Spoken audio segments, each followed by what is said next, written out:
Well, the Indian Air Force is not in a position to clarify on the number of casualties in the Balakote airstrike. That statement will be made by the government. That's the word in from the Chief of the Air Staff, Air Chief Marshal BS Dhanoa. In his first media briefing after the Indian Air Force carried out what it called non-military preemptive strikes on terror camps across the LOC, the Air Chief said, and I quote, "We don't count human casualties, we count what targets have we hit or not," end of quote. Talking about the success of the airstrikes, the chief said, and I quote again, "If we planned to hit the target, we hit the target. If we would have dropped bombs in the jungle, there was no need for Pakistan to respond," end of quote. Here's the Chief of the Indian Air Force, BS Dhanoa, in his first briefing. The target has been clearly amplified by the Foreign Secretary in his statement. Yeah. And of course, if he planned to hit the target, we hit the target. Otherwise, why would he have responded? ANI, please. If he had dropped bombs in the jungle, there's no need for him to respond. No, I mean, Air Force is not in a position to clarify that how many people were inside it. That we don't count human casualties. We count what targets have we hit or not hit. Time's up in there, please. The bomb damage assessment that is done post a mission calculates the number of the target you've been hit or you've not been able to hit. We can't count how many people have died. That depends on how many people were there. MiG-21 Bison is capable. It has been upgraded. It is not the old MiG-21 BIS.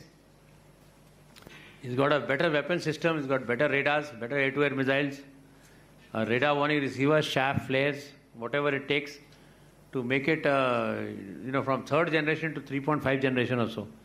So it is an upgraded aircraft, and we fight with all the aircraft in our inventory. Whether he flies again or no depends on his medical fitness. That's why post ejection he has undergone a medical check. Thereafter, if required, whatever treatment is required will be given to him. Once he gets his medical fitness, and then only will he get into a fighter cockpit.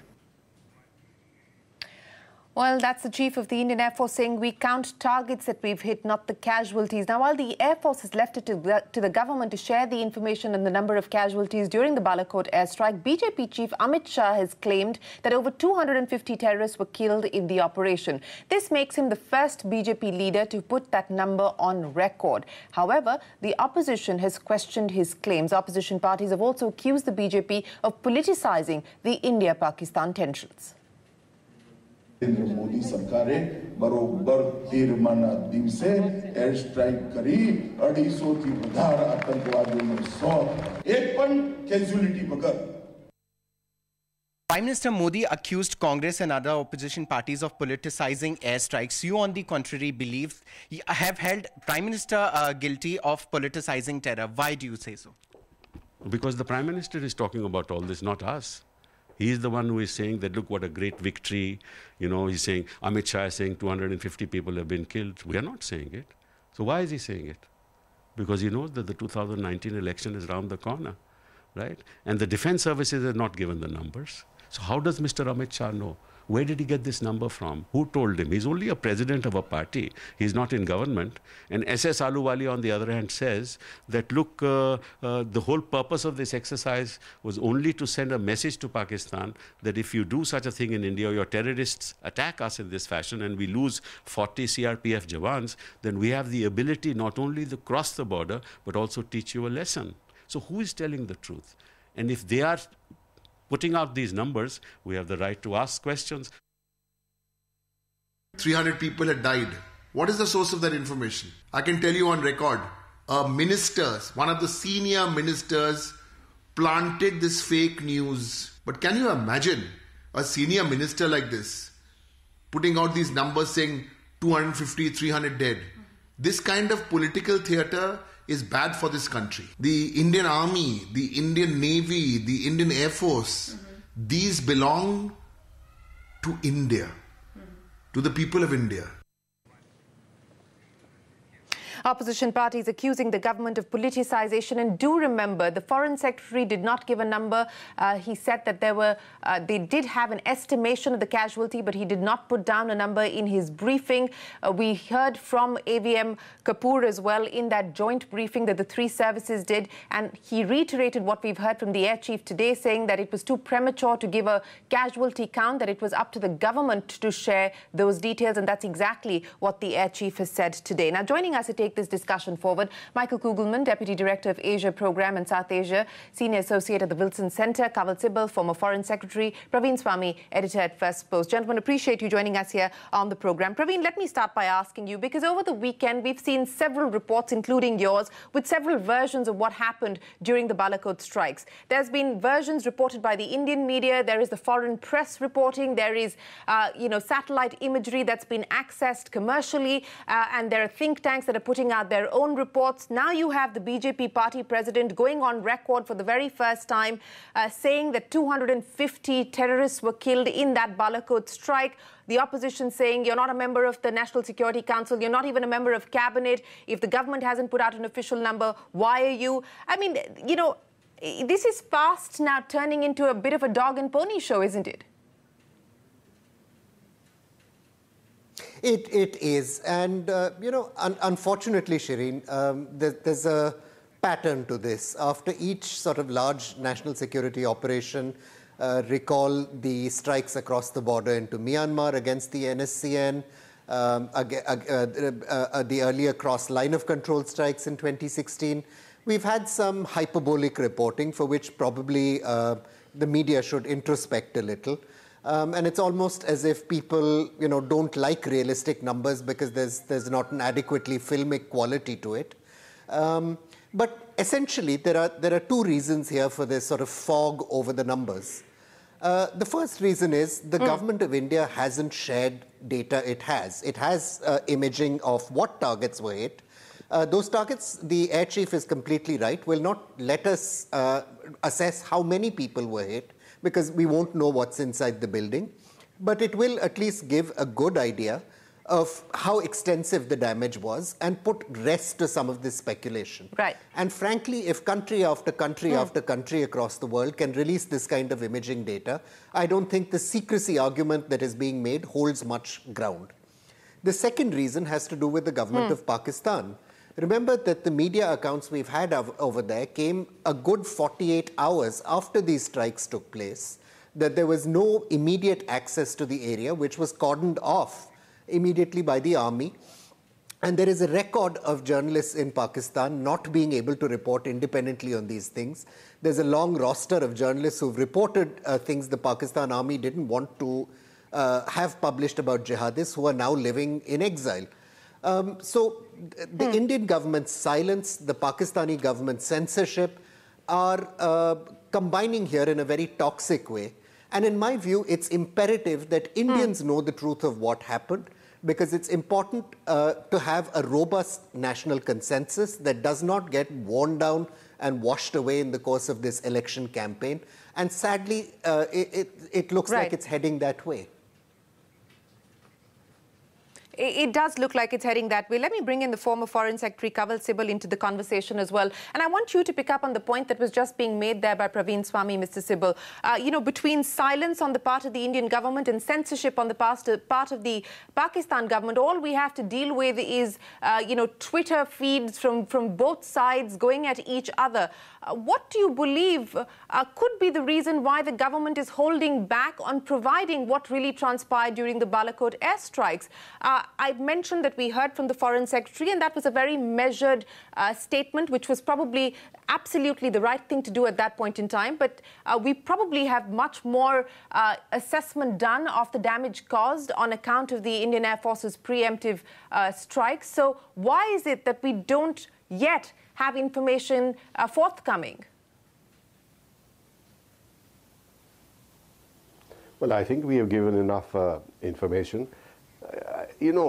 All this debate that is going on misses the central point, that India took the decision to attack Pakistan proper in Balakote, in Khyber Pakhtunkhwa. That is the important thing.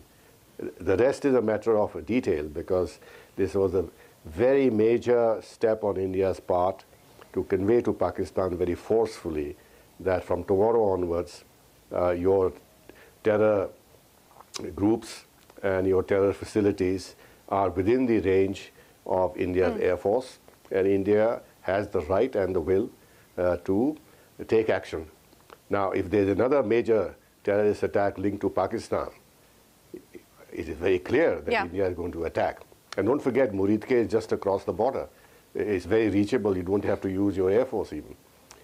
So a message has gone very clearly. That is a central feature. Number two, the government of India, right from the start, and this is not being appreciated, actually tried their very best to de-escalate even at the time when they were escalating, by calling it a non-military strike, intelligence-led operation, no civilian casualties, not directed at the Pakistan military.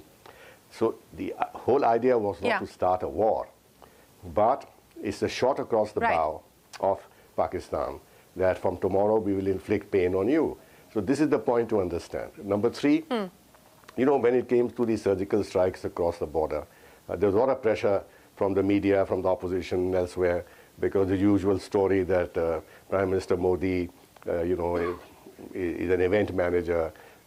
He does things for show business without substance. And for several months, we did not give any evidence of these surgical strikes till much later.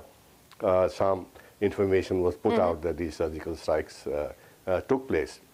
Insofar as the casualty figure is concerned, first of all, the intelligence sources, from our intelligence sources, we would have got some idea about how many people are there, etc., etc. So this is the work of the intelligence agencies. It's not the work of the Air Force, as the Chief has rightly said. He has to attack targets. As to what is inside the target depends on ground information received from intelligence sources. Well, let me remind you of something else. When the Americans killed Osama bin Laden, right, they did not show his body. They did not reveal anything about what route they followed, how the body landed up on the aircraft carrier in the Indian Ocean, etc., etc. And there were a lot of theories that actually the whole operation never did occur, and that Osama bin Laden had been earlier killed, etc., etc. No, but I till today, get the point that you're making. Hasn't issued any. Sure. So no, therefore, I get the point that you're very making, Mr. Sibal, that the larger message. No, but just 1 second on that, because then would it be fair on the BJP party president Amit Shah's part to actually put out a number there, which has not been put out by the Indian government, neither has it been put out by the Air Force. So would it then be right for the BJP party president to put out a number during an election rally, sir? Why not? I mean, he's doing politics, isn't he? So long as the government is not saying this. Yeah, but. And the Air Force and the same charge, the same. Are not saying this. So then the opposition says that we're well within our rights to question too. No, but look, there's a difference. Now, it is quite possible. After all, he's a very powerful entity in the BJP, and he has access to information. He can talk to the Prime Minister. He can talk to anybody. He can get this information. He doesn't have to sit in the CCS to get this information. It can just be passed on to him. He decided to use it. And I don't know why there should be such a furor about having used this number. I mean, they can question this number, but they should not go beyond this in terms of actually questioning the whole Balakote strike and everything else as they are doing. I think that is against national interest and gives comfort to Pakistan and feeds into Pakistani propaganda. I think that's not acceptable. Okay. All right. So Kanwal Sibal's point of view that there is a new threshold that India has put in place post the Balakote strikes, and the casualty number is not that relevant to the conversation. This was about sending out a message to Pakistan. Michael Kugelman, let me come to you now, because, you know, I've been looking at your column as well as your tweets, and you do agree with the point that Mr. Sibal is making, that this is in a sense a new threshold. You say that from a broader standpoint, India seems to have come out on top. A big narrative, especially in the West, is that this crisis underscores the need to address the terrorism issue. But then you go on to say that India's image abroad, much sounder than Pakistan, has taken some hits over the last few days. Why would you say that? Well, I think if you look at what's happened over the last few days, or really over the last week, I think that I would argue that if you look at international press coverage, particularly in the West, and also a variety of other indicators, there has been a fair amount of criticism of how India has handled the situation, particularly in terms of the very issues we're discussing, these inconsistent figures coming out about casualties in the retaliatory strike. Whereas by contrast, it's very interesting that Pakistan's handling of the situation, particularly some of the messaging coming from Pakistan, Imran Khan in particular, has been cast as as conciliatory and a good thing. Now, I'm not saying that that's true, but I'm essentially projecting how some of Pakistan's behavior has been projected by the international press. But I think the broader point is the one that you mentioned first, that even after all that's said and done, I'm hearing a lot of statements from major countries underscoring the need to focus on the terrorism issue. I know that Pakistan wants this crisis to be seen as something that could bring more attention to the issue of Kashmir. But other than with some exceptions, such as the statement that the OIC put out the other day, and maybe one or two other examples, there hasn't really been focus on that issue. You're absolutely right on that the international community has been absolutely swift in its support to India. They've stood by India, with the exception of the OIC statement. And since you brought that up, I was going to put that question in a few minutes, but let me get Kanwal Sibal to respond to that. Mr. Sibal, the OIC pretty much sticking to its stance as far as Kashmir is concerned, reaffirming what it has said in the past on Jammu and Kashmir, and saying that this continues to be an indispensable part of addressing the issue between India and Pakistan. Now, did we overplay the importance of our Minister Sushma Swaraj being at the OIC in light of the statement that the OIC has put out, not just condemning India's preemptive military airstrikes, but also specifically on Jammu and Kashmir? Look, you have to see the whole thing in its totality. To expect that the OIC will simply ignore the Kashmir issue and not say anything about it would have been totally unrealistic. For so many years, they have taken a very one-sided partisan position, and we've been attacking the OIC in rather brutal language ourselves. I think, again, we are missing the point. The UAE as a conservative Gulf monarchy, which in the past had recognized the Taliban, and along with Saudi Arabia, were seen as the founts of extremism and radicalization and everything else, took the initiative to invite the External Affairs Minister as chief guest and to address the inaugural plenary session of the Foreign Ministers' Conference. Pakistan protested. Pakistan's foreign minister refused to come. They wanted the invitation to be withdrawn. The UAE did not do that. She was given a platform to address the OIC foreign minister. Now, so far as the resolution... Now, look, they cannot move away from their traditional entrenched position to a totally different position altogether, simply because of newfound reasons for the UAE and India to come together, as we've done in infrastructure and economic investment by UAE and the Strategic Petroleum Reserve and some defense cooperation, etc., etc. It's a process. I think we've made tremendous progress in terms of getting a foothold into the OIC at the instance of some of the pillars of the OIC and friends of Pakistan of long standing. And this is what we should look at, not the fact that there was something in the resolution which was against Kashmir. This was to be expected, and we should take a much more realistic view. But let me come to one thing which you haven't raised, which is that our MiG-21 Bison shot down an F-16, and this is the American reporting, the New York Times, elsewhere, this and that. They simply don't want to cover this. I find it very surprising. Our air chief has again said very clearly the F-16 was shot down. There are two issues there. One, the use of the F-16 in violation of the end-user agreement. But much more importantly, that that a frontline aircraft of Pakistan, an American F-16, has been shot down by a Russian relatively inferior aircraft in technological terms.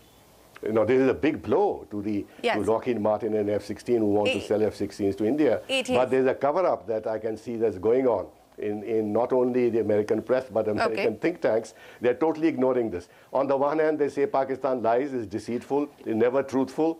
It says one thing and does another thing, and simply because Pakistan says F-16 was not shot down, they seem to be believing that. I find that rather interesting. Okay, Michael Kugelman, you want to respond to that? That there is a cover-up almost underway in the US, in the media as well as in think tanks on the participation of the F-16. India has officially said that the MiG-21 Bison took down the F-16. We are given to understand that the US is looking at this issue because as part of its arrangement to sell the F-16 to Pakistan, there was the assurance that it would never be used against India. How are you reading this, Michael, and the fact that this isn't making headlines? Well, I'm not sure I'd agree that there's any type of cover-up. In fact, I've seen a fair amount of think tank analysts commenting on this very issue. There's been a fair amount of media coverage as well, including the fact that the U.S.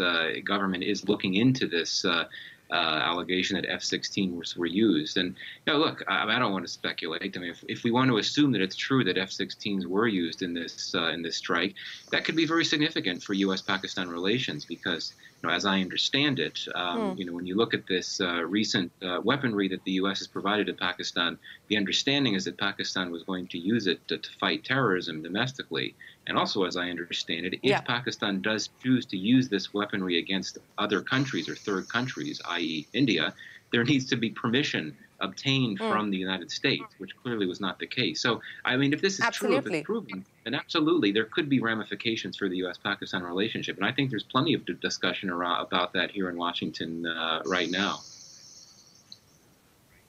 It will be a significant issue that Pakistan is going to have to deal with. A valid point being made there, both by Kanwal Sibal and Michael Kugelman.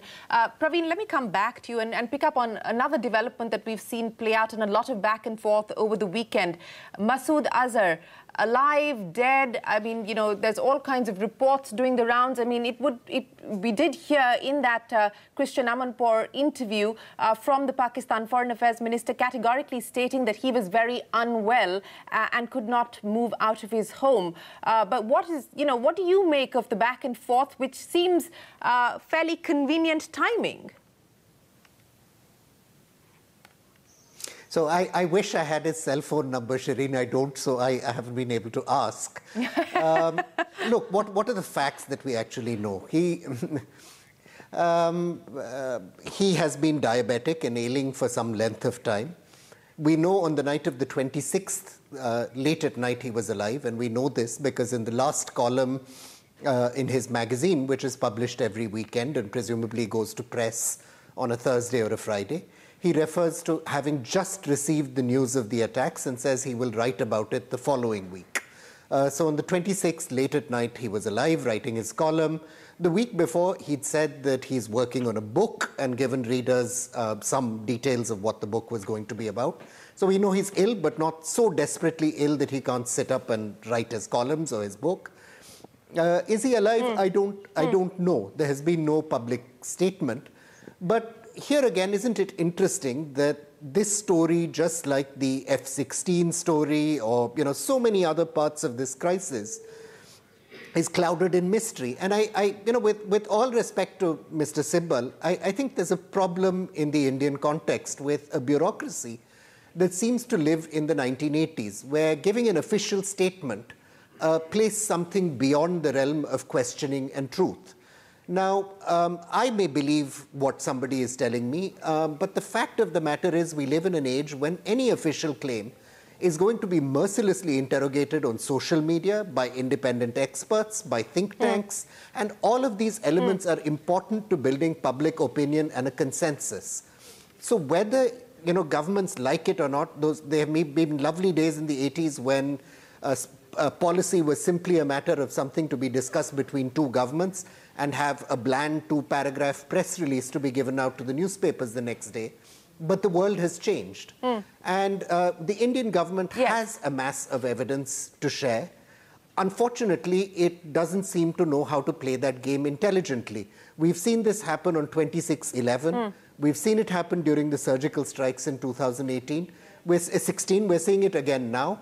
And sadly, the casualty, forget world opinion, the casualty is a robust domestic consensus. What this toxic political debate is doing today is hurting us and our fight against terrorism, and we can easily avoid it by being a little humbler and a little more transparent with information that we can and ought, in my view, easily share.